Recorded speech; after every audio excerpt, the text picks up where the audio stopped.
रात की हवा में अजीब सी नमी थी, जैसे किसी ने जंगल की हर पत्ती पर अपने दुख को टांगा हो और हवाओं को उसे उठाने के लिए मजबूर कर दिया हो। ऐसे ही माहौल में आरव अपनी बाइक से उस पुराने पहाड़ी रास्ते पर चढ़ रहा था जहां जाने की हिम्मत आजकल कोई नहीं करता। गांव वाले कहते थे कि उस जंगल में एक यक्षिणी रहती है, मेनका यक्षिणी, जिसका नाम लेते ही औरतें भी मुंह ढक लेती थीं। पर आरव इन बातों को बचपन से ही मजाक समझता आया था। उसे नहीं पता था कि आज की रात उसके सामने वह सच प्रकट होने वाला है जिसकी एक झलक भी इंसान की आत्मा को फाड़ सकती है। बाइक का हेडलाइट जैसे ही जंगल के भीतर घुसा, पेड़ हवा में नहीं बल्कि किसी अदृश्य सांस के साथ झूमते दिखाई पड़े, जैसे कोई उन पर हाथ फेर रहा हो। आरव ने इसे पहले हवा का खेल समझा, लेकिन कुछ देर बाद उसे एहसास हुआ कि हवा बिल्कुल भी नहीं चल रही, पर पत्तियां हिल रही थीं। उसी समय उसने देखा, रास्ते के किनारे एक औरत खड़ी थी। सफेद साड़ी घुटनों से भी ज्यादा लंबी, उसके बाल कमर से नीचे नहीं, जमीन पर बहते हुए फैल रहे थे। वह औरत आरव के हेडलाइट में दिखाई दी, मगर उसका चेहरा पूरे अंधेरे में था, जैसे रात ने उसके चेहरे को निगल लिया हो। आरव की बाइक अपने आप धीमी हो गई, जैसे किसी खिंचाव ने पहियों को पकड़ लिया हो। उसने जैसे ही ब्रेक दबाया, औरत धीरे से अपना चेहरा उठाती दिखाई दी और आरव की सांसें गले में फंस गईं। उसकी आंखें इंसानी नहीं थीं, पूरी तरह शहद जैसे सुनहरे रंग की, लेकिन अंदर से खतरनाक लाल सर्पिल घूम रहा था, जैसे किसी ने आंखों में आग को कैद कर दिया हो। उसकी मुस्कान मुस्कान ऐसी थी कि जैसे किसी मृत देह को पहली बार कोई उसका चेहरा दिखाए और वह दुनिया देखकर हंस पड़े। औरत ने बिना होठ हिलाए अपने बाल हवा में फैलाए और बाल जमीन से उठकर हवा में सर्पों की तरह लहराते हुए आरव की बाइक के पास आने लगे। आरव चौंक कर पीछे हटा, लेकिन बाइक बंद हो चुकी थी। औरत ने एक कदम आगे बढ़ाया, पर उसका कदम जमीन को छू नहीं रहा था, वह हवा में चल रही थी। आरव ने घबराकर बाइक को किक मारी, पर उससे पहले एक आवाज आई जो इतनी मीठी थी कि आदमी चाहे तो उसी आवाज में अपनी जिंदगी समाप्त कर दे। कहां जा रहे हो? आरव का दिल तेजी से धड़कने लगा। उसने कांपते हुए पूछा, तुम मेरा नाम कैसे जानती हो? औरत ने ऐसी मुस्कान दी जैसे वह सदियों से यही प्रश्न सुनने का इंतजार कर रही हो। जिसे लेना हो उसे पहले जानना पड़ता है।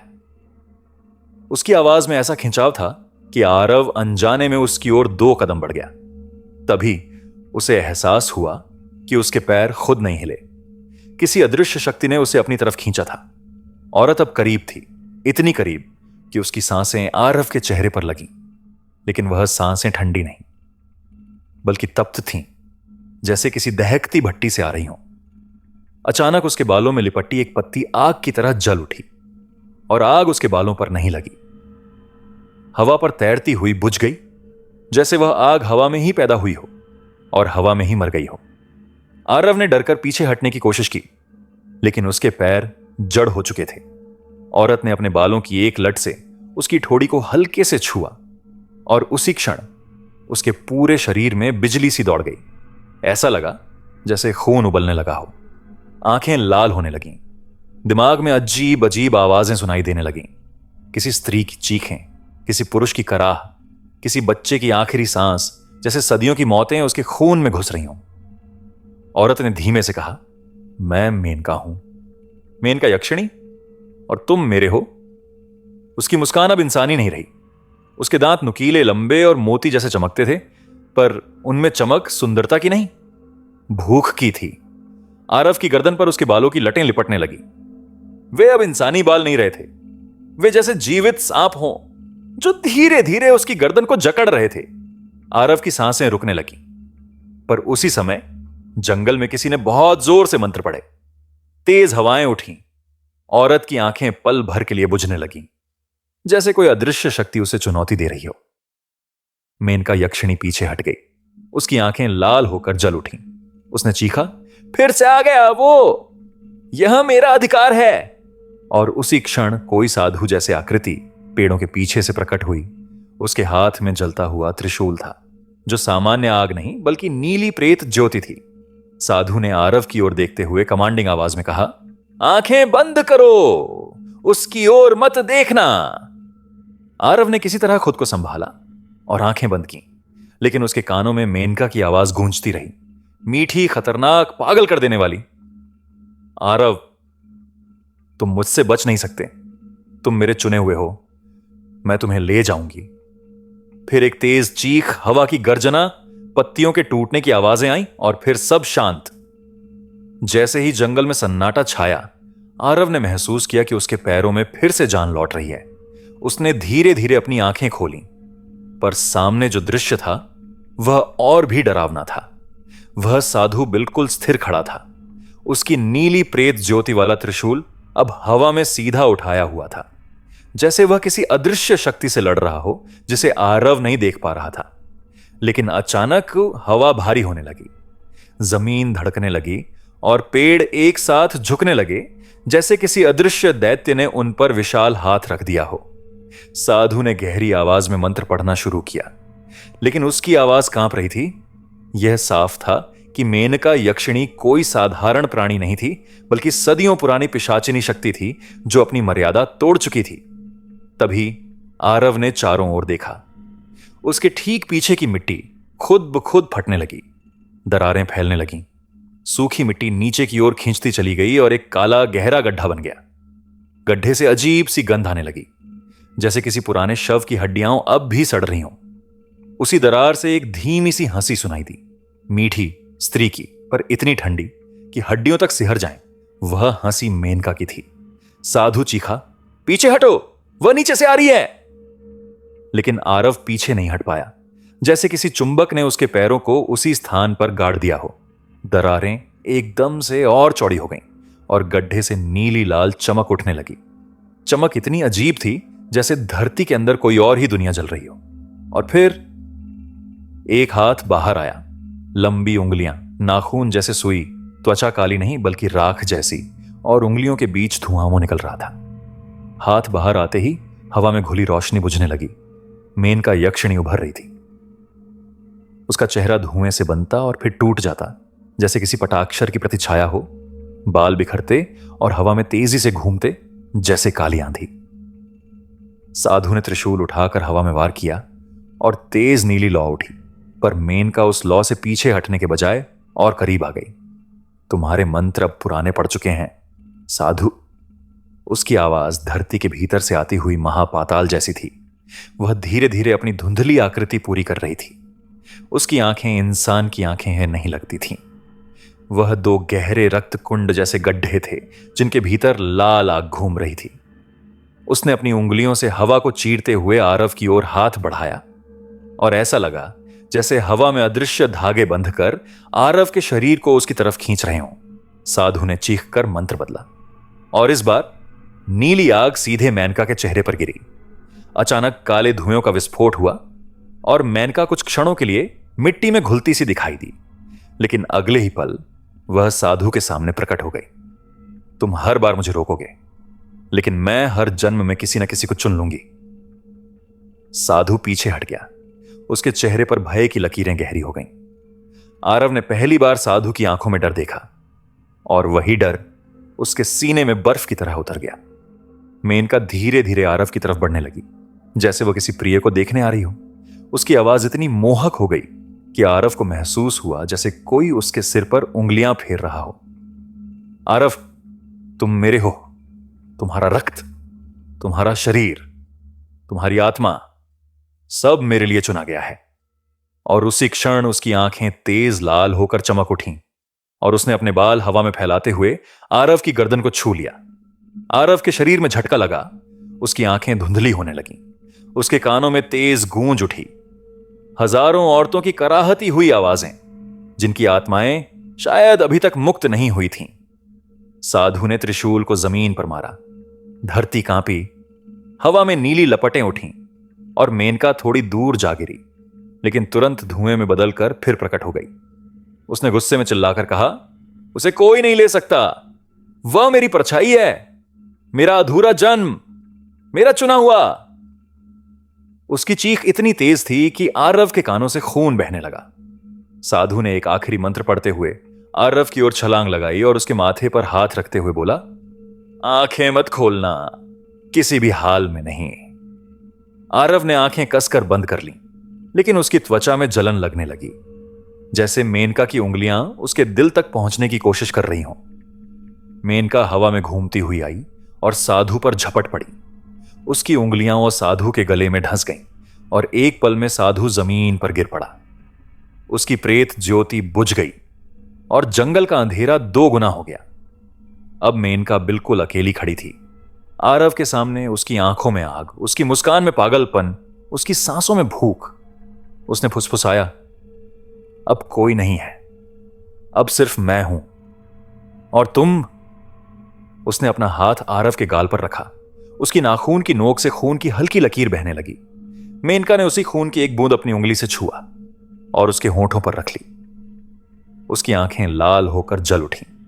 बस एक बूंद और मेरा अधूरा स्वरूप पूरा हो जाएगा। उसने धीरे से अपने बालों को हवा में उठाया। वे फिर से सांपों की तरह फुफकारने लगे और आरव को चारों ओर से घेरे लगे। अब बचने का कोई रास्ता नहीं था, कुछ भी नहीं। मेनका धीरे से बोली, चलो आरव, मेरे साथ उसी जंगल में जहां से कोई वापस नहीं आता। और तभी अचानक दूर कहीं कोई घंटी बजी, एक ऐसी घंटी जिसे सुनते ही मेनका का चेहरा बदल गया। उसकी आंखों में पहली बार डर उभरा। अगला हिस्सा शुरू होता है। वह रात खामोश थी, लेकिन उसके भीतर तूफान मचल रहा था। आदित्य के कदम जितनी तेजी से दौड़ना चाहते थे, उतनी ही तेजी से कोई अनदेखी शक्ति उन्हें और गहराई में खींच रही थी। जंगल की जमीन पर सूखे पत्तों की हल्की सी चरमराहट भी उसे ऐसा महसूस करा रही थी जैसे कोई उसके बिल्कुल पीछे चल रहा हो। उसने कई बार पीछे मुड़कर देखा, लेकिन वहां सिर्फ अंधेरा था, इतना गहरा कि लगता था जैसे वह भी उसकी हर सांस को निगल लेना चाहता हो। जैसे ही वह पहाड़ी के मोड़ तक पहुंचा, अचानक ठंडी हवा का एक तेज झोंका उसके शरीर से टकराया। उसे लगा किसी ने उसकी पीठ से अपनी उंगलियां फिराई हों। दिल इतनी तेजी से धड़कने लगा कि सीने में हल्का दर्द सा महसूस हुआ। लेकिन तभी उसके सामने एक हल्की सी सफेद रोशनी दिखाई दी। वह रोशनी पेड़ों के बीच से छन कर आ रही थी, जैसे कोई दबी दबी चमक भीतर छुपी हो।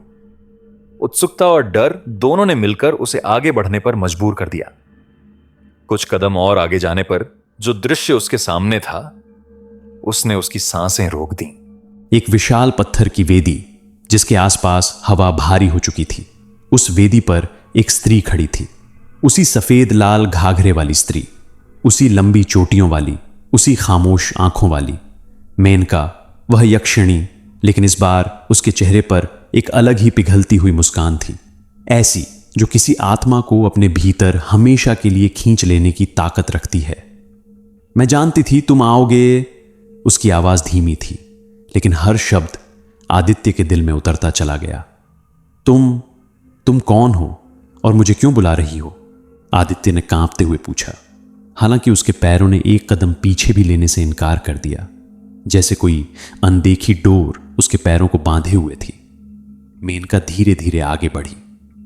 उसकी चाल में सम्मोहन था। उसके पीले पांव जमीन को छू भी नहीं रहे थे, बस हवा में तैर रहे थे, जैसे वह किसी और दुनिया की थी, या शायद किसी भी दुनिया में पूरी तरह से नहीं थी।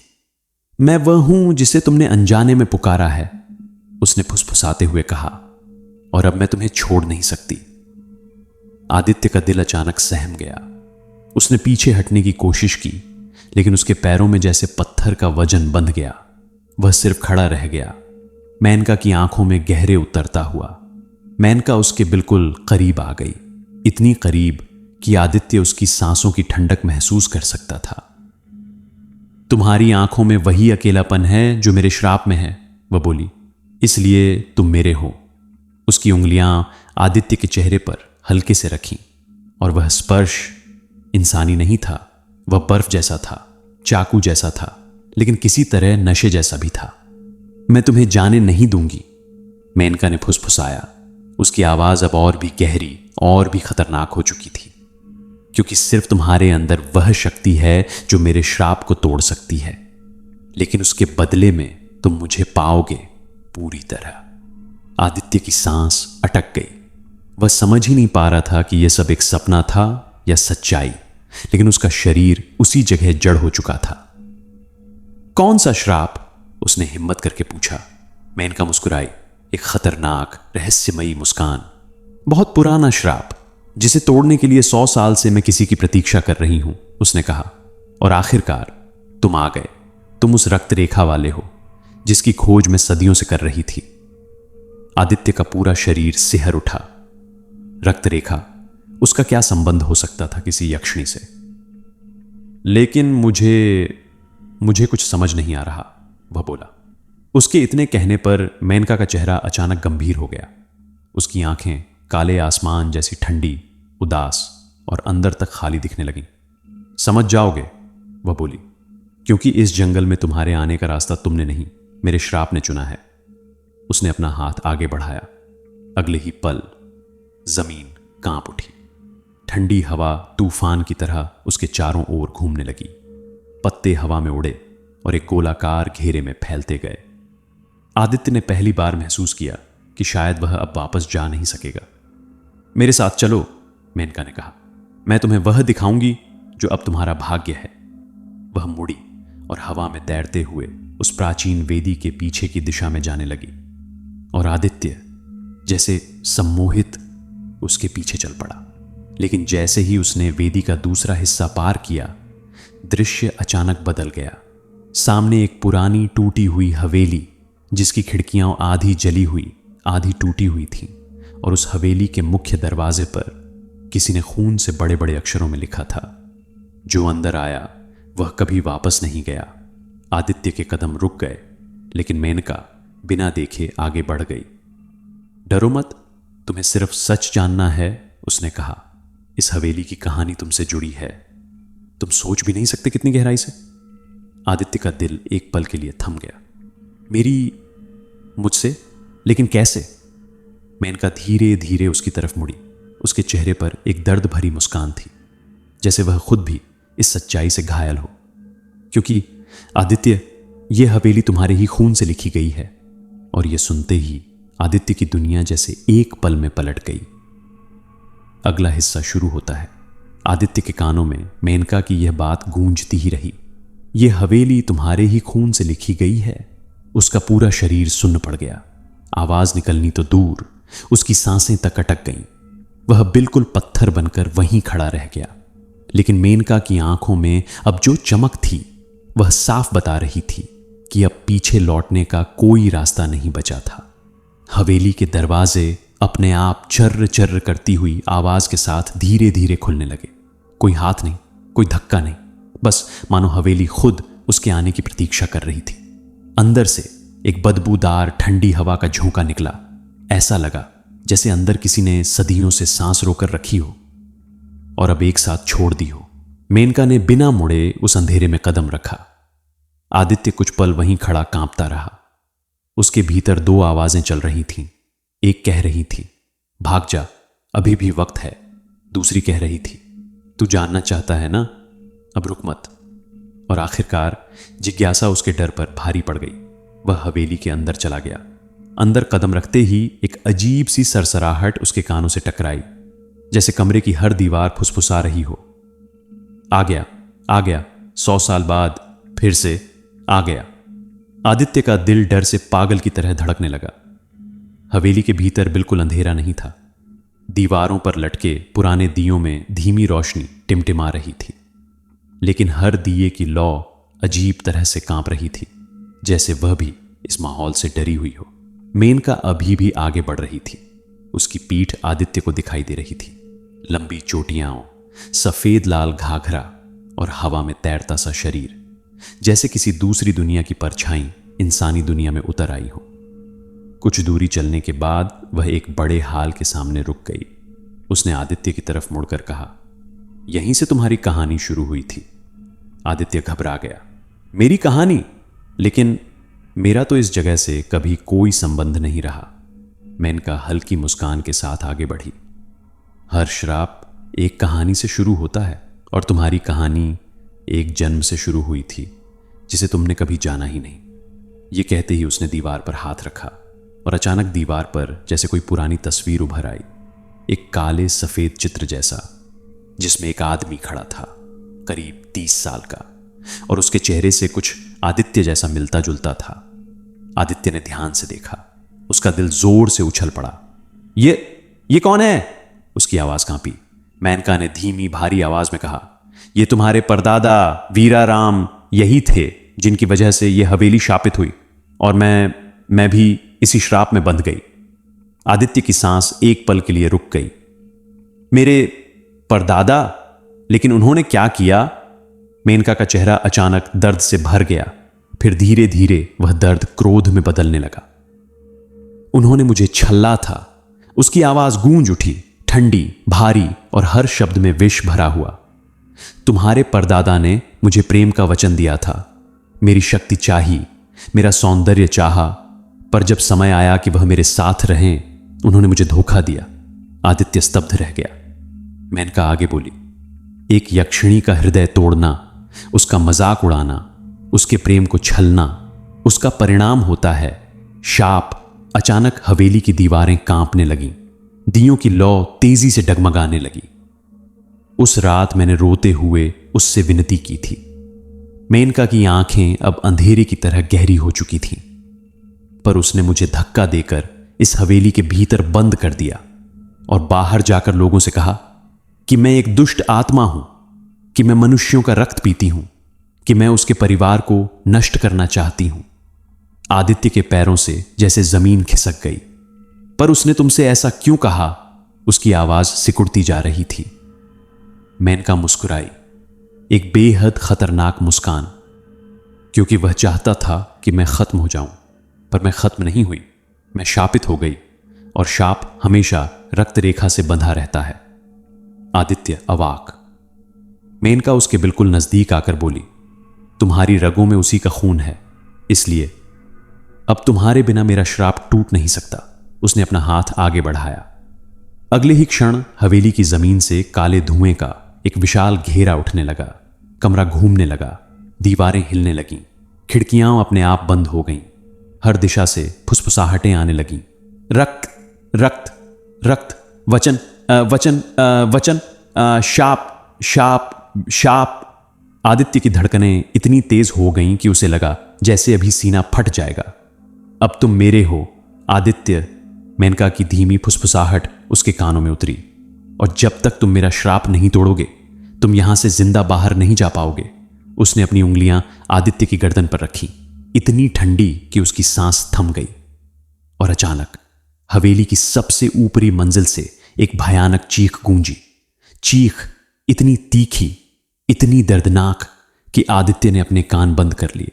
मेनका ने धीरे से मुस्कुराकर कहा, वह तुम्हारा स्वागत है। और तभी ऊपर की मंजिल से कोई चीज दौड़ती हुई नीचे आने लगी। भारी कदमों की आवाज, गर्जना, खरोंचने की आवाज, मानो कोई इंसान नहीं, कोई पशु नहीं, बल्कि कोई श्रापित दैत्य जाग उठा हो। आदित्य डर से वहीं जम गया। मेनका धीरे से बोली, अब सच्चाई का असली चेहरा देखने का समय आ गया है। और अचानक सीढ़ियों के कोने पर से एक विशाल डरावनी परछाई उभरी।